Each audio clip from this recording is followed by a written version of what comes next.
오늘 우리에게 허락하신 하나님 말씀은 마태복음 1장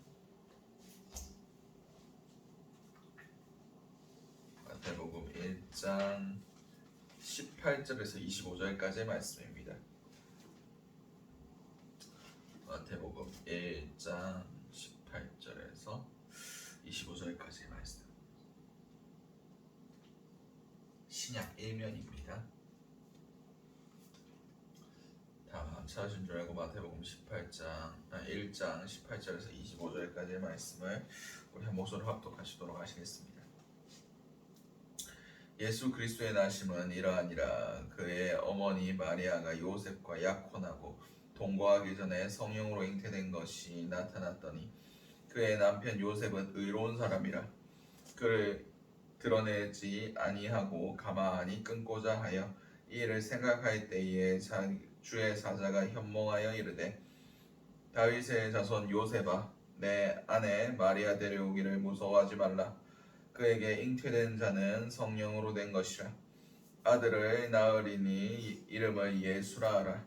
이는 그가 자기 백성을 그들의 죄에서 구원할 자이심이라 하니라. 이 모든 일이 된 것은 주께서 선지자로 하신 말씀을 이루려 하심이니 이르시되 보라 처녀가 잉태하여 아들을 낳을 것이요 그 이름을 임마누엘이라 하리라 하셨으니 이를 번역한 적 하나님이 우리와 함께 계시다 함이라. 요셉이 잠을 깨어 일어나 주의 사자의 분부대로 행하여 그의 아내를 데려왔으나 아들을 낳기까지 동침하지 아니하더니 낳음의 이름을 예수라 하니라. 아멘. 오늘 우리에게 허락하신 마태복음 1장 18절에서 25절까지의 말씀을 가지고 오늘 하루를 살아가실 은혜를 함께 나누셨으면 좋겠습니다. 우리가 먼저 기도할 기도의 제목은 하나님의 의로우심을 담게 하소서. 오늘 본문 18절에서 19절까지의 말씀입니다. 예수 그리스도의 나심은 이러하니라. 그의 어머니 마리아가 요셉과 약혼하고 동거하기 전에 성령으로 잉태된 것이 나타났더니 그의 남편 요셉은 의로운 사람이라 그를 드러내지 아니하고 가만히 끊고자 하여. 아멘. 오늘 본문에서 그리스도의 나심은 이러하니라. 여기서 나심이란 표현은 1장 1절의 계보라라는 표현과 똑같습니다. 주님께서 나신 그 족보, 그분이 태어나신 그 혈통, 그분이 탄생하시기까지의 그 모든 과정, 이것을 말씀하고 있습니다. 그의 어머니 마리아가 요셉과 약혼하고 동거하기 전에 성령으로 잉태된 것이 나타났다. 당시 결혼의 풍습을 알아야 됩니다. 원래 남녀가 결혼하려면 먼저 신랑이 신부 집에 찾아갑니다. 그래서 지창금을 주죠. 지창금. 그러니까 우리 당시에는 한 사람이 노동력이었습니다. 노동력이 곧 돈이기 때문에 그 노동력이 결혼함을 통해서 상실되는 그 비용을 대신 지불해야 됐습니다. 그래야 신부를 데려올 수 있었습니다. 그래서 지창금을 들고 아버지한테 그리고 신랑 어머니 아내의 집에 가서 허락을 받아야 됩니다. 그 가정의 남성들에게. 그래서 지금 마리아와 요셉의 상태가 이제 아버지 집에 가서 어머니 마리아의 집에 가서 혼인을 허락받고 지창금까지 다 지불한 상태. 이것은 법적인 효용이 있습니다. 이 상태에서 남편이 죽었다 그러면 과부로 살아야 됩니다. 그렇듯 거의 결혼한 상태가 마찬가지예요. 이제 신부 집에서 혼인 잔치를 준비해서 이제 언제 데려가겠다 해서 신랑이 신부 집에 가기 전 그 상태입니다. 다시 말해서 지금 우리가 예수 그리스도께서 신랑 대신 예수 그리스도께서 우리 가운데 그 혼인잔치에 오시기 직전 딱 그 상태예요. 근데 그 상태에서 지금 어떤 사태가 일어났습니까? 마리아가 배가 불러오기 시작합니다. 성령으로 잉태되었다 그렇게 얘기를 하는데 요셉의 입장에서는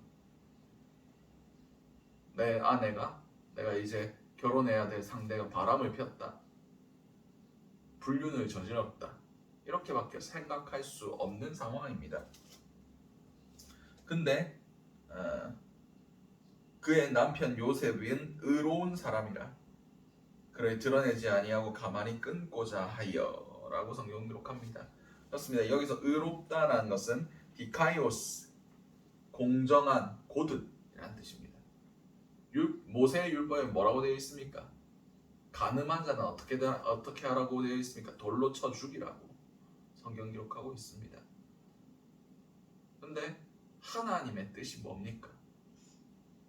하나님은 율법대로 행하는 것, 그것보다 더 중요한 것은 율법에 숨겨진 정신을 너희가 발견해라 라는 뜻입니다. 하나님의 뜻이 뭡니까? 사랑입니다. 은혜입니다. 긍휼입니다. 율법상 돌로 쳐서 죽이는 게 맞습니다. 어제 인터넷에서 어떤 기사를 하나 읽었습니다. 어떤 회사 앞에 어떤 할아버지가 토스트도 팔고 붕어빵도 팔고 그렇게 생계를 유지하는데 몇 달 안 보였답니다. 근데 한 16세 되는 어린 아이가 그 할아버지가 하던 그 노점을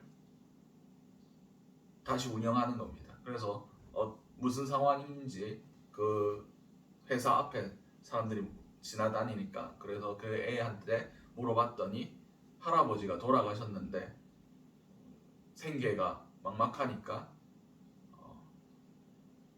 내가 16세 된 애가 그 노점을 물려받아서 하고 있다, 뭐 이렇게 얘기를 했는데 그 중에 어떤 사람이 그 10대가 장사할 수 있냐 물어봤는데 난 그런 거 모르겠다 그렇게 얘기를 했답니다. 근데 그 사람이 거기에 고발을 한 거예요. 그 불법적으로 영업을 하고 있다. 그래가지고 그 16세 된 애가 그 장사를 못하게 된 겁니다. 법으로는 맞죠. 법으로는 불법이 맞습니다. 근데 긍휼이 있습니까? 그래서 그 얘기를 자기 회사 사람들한테 얘기를 했더니 자기가 왕따를 당했다, 나는 억울하다, 이런 글이 게시판에 올라온 것을 기사화한 거를 제가 읽었습니다.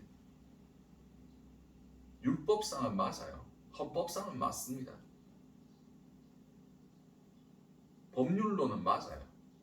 근데 그 가운데 긍휼이 어디 있고 자비가 어디 있고 하나님의 마음이 어디 있습니까? 마리아도 지금 돌 맞아 죽는 게 맞습니다. 근데 요셉은 의로운 사람이었다. 하나님의 마음을 깨달아 아는 사람이었다 라는 것입니다. 우리도 우리의 우리의 기준으로 야, 저 사람은 예배 안 드린다, 주일 성수 안 한다, 기도 안 한다, 말씀 안 본다, 전도 안 한다, 거룩 안 하다 판단할 수 있습니다. 하나님의 기준으로 그건 아니다 라고 얘기를 할 수 있습니다. 그런데 하나님은 그것을 보고 뭐라고 생각하실까요? 내가 원하는 것은 그것이 아니다. 네가 정죄하고 판단하고 율법적으로 율법 교사처럼 그렇게 가르치려 들고 그렇게 함으로 자기가 의롭다는 것을 드러내려고 하는 그런 것이 아니라 내 마음으로, 하나님의 마음으로 그들을 긍휼히 여기고 사랑하고 끝까지 기도하며 그 영혼을 위해서 함께 가주는 것이 아니겠느냐, 그렇게 말씀하실 것 같습니다. 그렇습니다. 우리는 하나님의 의로우심을 닮아가야 됩니다. 율법의 잣대가 아니라, 세상의 잣대가 아니라 하나님의 마음이 가는 곳, 하나님의 마음이 함께하는 곳에 우리의 마음이 함께 가야 됩니다. 오늘 하루 살아가실 때 우리가 정말 나의 의로움으로 판단하고 정죄했던 그 모든 것들을 내려놓게 하시고 우리 가운데 주님 마음 부어짐을 통하여 주의 마음으로 이 세상을 바라보고 죽어가는 영혼들을 바라볼 수 있게 해달라고 기도하신 저와 여러분들 되시기 바랍니다. 두 번째 기도 제목은 우리와 함께 하시는 하나님과 동행하게 하소서. 본문 20절에서 23절까지의 말씀입니다.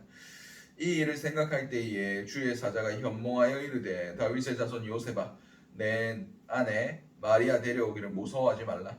그에게 잉태된 자는 성령으로 된 것이라. 아들을 낳으리니 이름을 예수라 하라. 이는 그가 자기 백성을 그들의 죄에서 구원할 자이심이라 하니라. 이 모든 일이 된 것은 주께서 선지자로 하신 말씀을 이루려 하심이니 이르시되 보라 처녀가 잉태하여 아들을 낳을 것이요 그 이름을 임마누엘이라 하리라 하셨으니 이는 번역한즉 하나님이 우리와 함께 계시다 함이라. 아멘. 그것을 요셉이 가만히 끊고자 하고 계획하고 있을 때 그냥 파원하고 조용히 돌려보냈고 그 아내의 목숨을 유지하려고 했을 그때에 천사가 나타나서 꿈에 말씀해 주십니다. 그것은 성령으로 잉태된 것이다. 내 아내 데려오기를 무서워하지 말라. 이것은 선지자로 하신 말씀에 보라 처녀가 잉태되어 아들을 낳으리니 그 이름을 임마누엘이라 하리라. 이것을 번역한즉 하나님이 우리와 함께 계시다 라고 말씀하고 계십니다. 그렇습니다. 예수 그리스도께서 이 땅에 오신 것 우리와 함께 하고 싶어 하셨기 때문에 이 땅에 오신 겁니다. 예수님께서 승천하시면서 무엇을 약속하셨습니까? 성령을 보내주셨습니다. 어제가 성령 강림 주일이었습니다. 지금도 성령 강림 주일 보내고 있습니다. 이제 어떤 방식으로 우리와 임마누엘 하십니까? 성령 하나님으로 함께 하십니다. 예수께서 이 땅에 오신 이유는 임마누엘 역사 가운데 그분께서 계셨고 그리고 우리 십자가의 죽으심으로 우리 안에 성전을 깨끗게 하셨고 승천하시면서 약속하신 아버지께서 약속하신 성령을 보내주심으로 우리 각자에게 임마누엘을 완성하셨습니다. 우리는 이제 하나님과 동행할 수 있는 사람들이 되었습니다. 무엇을 통해서요? 성령 하나님을 통해서. 우리가 이 축복을 누리며 살아가야 됩니다. 이 은혜와 감격을 누리며 살아가야 됩니다. 모든 상황 가운데 성령님의 주권을 인정하고 나는 일로 가고 싶은데 나는 이거 하고 싶은데 그게 중요한 것이 아니라 성령께서 무엇을 원하시고 계실까? 성령께서 어떤 길로 가기를 원하시는가? 어떤 방향으로? 우리가 어떤 행위와 어떤 감정을 가지고 이 땅을 살아가야 될까? 그것에 대해서 내 감정, 내 생각이 앞서기 이전에 한 번 더 생각해 보는 것, 주님의 뜻을 구하는 것, 주님의 마음을 물어보는 것, 성령의 인도하심을 받는 것, 그것이 임마누엘 하신 하나님과 동행하는 방법입니다. 오늘 하루 살아가실 때 정말 임마누엘의 은혜, 우리와 함께 하시는 하나님의 은혜를 누리시기 바랍니다. 성령님과 동행함으로 정말 하나님과 함께 걸어갈 수 있는 은혜를 누릴 수 있게 해달라고 기도하셨으면 좋겠습니다. 마지막 기도 제목은 이해되지 않는 상황 가운데서도 순종하게 하소서. 본문 45절에서 24절에서 25절까지의 말씀입니다. 요셉이 잠에서 깨어서 일어나 주의 사자의 분부대로 행하여 그의 아내를 데려왔으나 아들을 낳기까지 동침하지 아니하더니 나음에 이름은 예수라 하니라. 지금 이 상황 이해되는 상황입니까? 요셉의 상황 가운데 이게 뭔 말도 안 되는 소리냐 생각할 수도 있는 상황입니다. 성경에 기록되어 있으니까 그랬는갑다 싶겠지만 여러분한테 그런 사건이 일어났다고 생각해 보십시오. 요새 드라마 중에 그런 드라마가 있더라고요. 산부인과 진료를 받으러 갔는데 잘못해서 시험 간 아기가 의료사고로 처녀한테, 그것도 성당 다니는, 한 번도 제대로 연애도 안 해본 그런 처녀한테 그게 착상이 됐어요. 그래가지고 막 애를 키우니 많이 막 이런 이상한 드라마가 있던데, 여러분은 생각해 보십시오. 여러분한테 그런 일이 일어났다. 이해됩니까? 요셉도 이해 안 됐을 거예요. 근데 분부대로 행합니다. 하나님의 계획이 있으시겠구나. 인간적인 감정으로는 이해가 안 되겠지만 하나님이 그렇다고 하는데 어쩌겠습니까? 그냥 믿고 따라가는 거죠. 우리 삶 가운데도 이런 일들이 일어날 수 있습니다. 뭐 성령으로 잉태된다 이런 일이 아니라 도저히 이건 내 생각과 내 계획과 내 플랜과 내 이성으로는 이해되지 않는다. 근데 하나님께서 명령하시고 하나님께서 이런 마음을 계속해서 부어주신다. 어떻게 해야 되느냐? 주위에 많은 사람들이 이건 아니다라고 얘기를 한다. 주위에 많은 상황들이 이것은 해서는 안 된다고 얘기하고 있다. 그런데 오직 하나님만이 이렇게 해라, 이 길로 가야 된다 라고 말씀하고 계신다. 여러분 어떤 선택을 하시겠습니까? 요셉은 이해가 되지 않는 그 상황 가운데서도 하나님의 뜻을 택했습니다. 하나님의 명령에 순종했습니다. 오늘 하루를 살아가실 때 정말 이해되지 않는 상황 가운데 놓여 있을지라도 하나님의 지혜로우심을, 하나님의 그 실수 없으신 신실하심을 믿으시는 저와 여러분들이 되시기 바랍니다. 주님 주신 마음대로 행할 때 주님께서 역사를 일으키시고 그 행위 하나하나가 정말 하나님께서 나를 통해서 주께서 역사하신 것이다 라고 고백할 수 있는 귀한 은혜가 있으시기 바랍니다. 오늘 주셨던 말씀들 놓고 기도하시고 각자의 기도 제목으로 기도하신 후 자유롭게 돌아가시도록 하시겠습니다. 우리 주여 한번에 지시는 통성으로 기도하시도록 하시겠습니다. 주여, 사랑하는 충만하신 아버지가 늘 너무나 감사드립니다. 우리 삶 가운데 정말 주님의 의로우심을 닮아가는 귀한 은혜들이 있길 원합니다. 우리가 율법주의에 빠지지 않길 원합니다. 아버지, 우리 율법에, 각자의 율법에 갇혀서 스스로가 의롭다 여기며 아버지 나의 그 잘난 의로서 세상 사람들이 정죄하지 않기를 원합니다. 주님의 마음을 품기를 원합니다. 정말 주님의 공의와 주님의 사랑이 우리 가운데 부어지길 원합니다. 주여, 우리의 마음이 연약하고 정말 강팍할 뿐임을 용서하여 주시고 주님 마음 우리에게 부어주심을 통하여 주의 사랑으로 사랑할 수 있게 도와주시옵소서. 주여, 임마누엘 하신 주님의 은혜를 오늘 하루 누리기를 원합니다.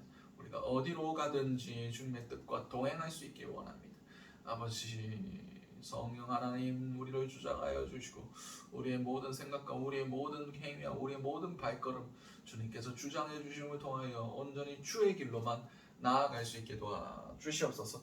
주여, 우리가 이해되지 않는 상황들이 우리 앞에 놓여 있을 수도 있습니다. 아버지, 그러나 그 가운데도 주님의 뜻을 발견할 수 있는 은혜를 허락하여 주시고 아버지, 이해되지 아니할지라도 주님께서 허락하신 그 걸음걸음 그 좁고 협착한 길로 나아갈 때에 온전히 주님께서 그 모든 것들을 복되게 하시고 그 모든 것들이 주님의 영광이 드러날 수 있게 도와주시옵소서.